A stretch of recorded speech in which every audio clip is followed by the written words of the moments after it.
Property owners in the Lockyer Valley are suing the state government over flood repairs which they say caused significant flood damage.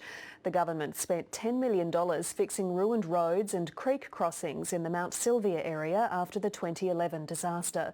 But as Courtney Wilson reports, farmers say the changes saw their land swept away in the next big floods.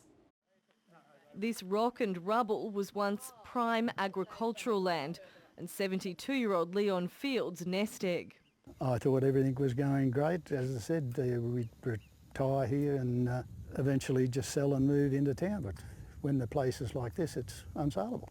A flood event in 2013 tore a 150-metre wide channel through this valley. Everyone that comes in and sees it says the same thing, my God. Next door to the fields, John Bertram's land has also been devastated. Once the floods came through, we lost about 17 acres. That had never happened before, despite a long history of flooding in the district. Both farmers believe man, and not Mother Nature, is to blame. The only change between then and now is these higher level culverts that have been placed there.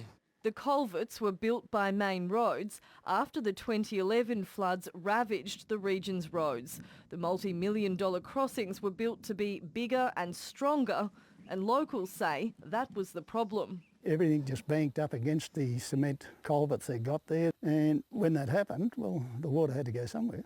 The creek, which borders both properties, changed its course. So we've calculated that had those crossings remained open and not become blocked, 80% of the water flow would have gone down the channel and only 20% would have gone across the property.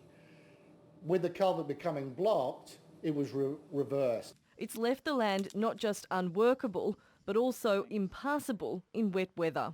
At times, the families have been cut off for weeks. I just think about it all the time and it's just,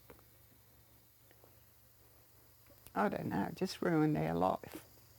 And on top of the damage, there's the apparent waste. This is crossing 4, and just a couple hundred metres back up the road is crossing 3. Together they cost $3 million to build, and neither is now necessary. Because of the changes to the creek course, the water doesn't flow through this area anymore. After years of asking for help, the two farmers are now suing the state government. They've commissioned Professor John Ollie from the Australian Rivers Institute to write a report.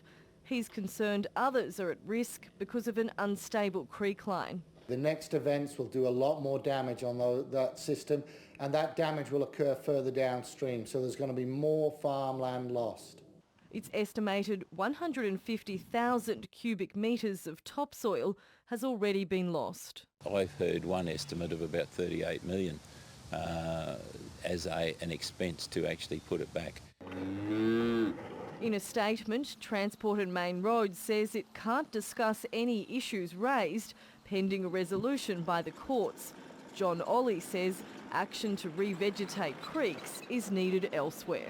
Across the southeast Queensland region, there's 24,000 kilometres of degraded streamline. The sort of experiences that the Bertrams and Fields have had will become more widespread.